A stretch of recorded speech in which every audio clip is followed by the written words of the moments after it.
Welcome to Stephen FM AI, Ireland's Daily Digest. So, what happens when a country's biggest challenges, we're talking everything from nature's fury to institutional failures and deep political divides, all decide to boil over on the exact same day? Well, that's what we're unpacking today. We're looking at 5 crises that all hit Ireland at once, and trust me, they reveal some serious fault lines just under the surface. We're going to kick things off with this, just an absolutely explosive quote from a government minister aimed squarely at the National Weather Service. Now, this isn't just some minor disagreement. This is a full-blown political storm brewing right in the middle of a literal one. And yeah, that literal storm is our first story. As Storm Chandra came crashing in, the immediate crisis wasn't just about the rising water levels, it was about a rising tide of blame. And this, right here, this shows you the immediate human cost. While the politicians were arguing, you had families in Rathfarnham literally shoveling mud and silt out of their living rooms. At the same time, up in Northern Ireland, a man had to be rescued from his car in these surging floodwaters near Lisburn. And that was just one of over 11 incidents that had the fire service scrabbling all night long. The crisis on the ground, it was very real, and it was happening fast. So the really crucial point here is this complete breakdown of trust. You've got the housing minister accusing his own government's weather agency of, get this, withholding potentially life-saving information. And in response, opposition leaders are calling that claim disgraceful, basically saying it's just a tactic to deflect blame. So when the very systems that are supposed to keep people safe are at war with each other, who are you supposed to trust?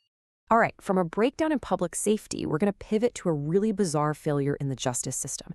I mean, how can a system that's designed to lock criminals up somehow get unlocked from the inside? This timeline is just staggering when you look at it. So, a botched shooting of a teenager happened 5 years ago. The investigation has been crawling along ever since. And now, just as the alleged getaway driver is facing extradition from the UK, the one piece of evidence linking him to the car, the key, has just vanished from inside a Garda station. And that's really the multi-million-dollar question, isn't it? It honestly sounds like something straight out of a movie, but this is a real-life failure that could let a violent criminal walk free. The Gardaí are reportedly baffled, but for the public, this kind of thing shakes the very foundation of the entire justice system. So while the Gardaí are busy searching for a missing key, thousands of Irish workers are facing a much more uncertain future. We're going to turn now to the economic pressures hitting ordinary households, where a global tech downturn is colliding head-on with a local cost of living crisis. And this slide really just lays out the squeeze perfectly.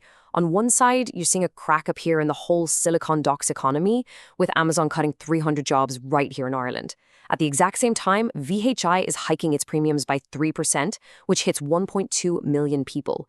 For a typical family, that could be up to €250 more a year for something you have to have, just as job security is getting weaker. It's a real double blow. Okay, so from anxieties about money, we're moving on to conflicts over national identity and pride. And first up, we're on the sports field, where a single moment of anger is having some huge consequences. So the incident just escalated so quickly. Star player Bundy Aki verbally abused a referee and then kept at it even after the game was over. The IRFU came down hard, they called it referee rage, and slapped him with a 4-match ban. Now, the crucial point here is the consequence. One of Ireland's most important players is now out for the critical opening games of the Six Nations. That could potentially derail the entire campaign, all over one lapse in discipline. Now, from the rugby pitch to the High Court, where a battle over identity is playing out in a much, much different way. And at the heart of it all is this, the Irish language strategy, a promise that was made almost 20 years ago to protect and enhance the language in Northern Ireland. So for years, this group, Conrad na Gaelga, has been suing the Stormont executive for basically failing to deliver on that promise. But now, loyalist activist Jamie Bryson has been given permission to intervene in the case, to argue against it. The judge, in allowing him to join, even noted, "What's sauce for the goose is sauce for the gander." And what that really means is, a decades-old political stalemate over culture and identity is about to get even more complicated. Okay, so we've looked at 5 crises that seem totally separate, right? A flood, a missing key, job cuts, a rugby ban, and a court case. But what if they're not separate at all? What if they are all just symptoms of the same underlying pressures on the country? This is really the key takeaway from all of this. First, you see our institutions are fraying at the seams, from public safety all the way to the justice system. Second, there's this undeniable economic squeeze on households, coming from both sides. And third, you see how identity, whether it's on a sports jersey or a street sign, has become a constant battleground. And that's really why all this matters. These 5 stories, all of them, breaking on the very same day, they give us a perfect snapshot. They aren't just random events. They are the fault lines of a modern nation that is under immense and very interconnected pressure. So I really want to ask you, the flood of blame, the missing evidence, the economic squeeze, the superstar suspension, or the long legal battle over language, out of all those 5, which one feels the most urgent to you? Let me know what you think down in the comments. 5 stories, 1 single day. From a waterlogged home in Dublin to a tense courtroom up in Belfast, they all reveal these interconnected pressures that are shaping Ireland's future.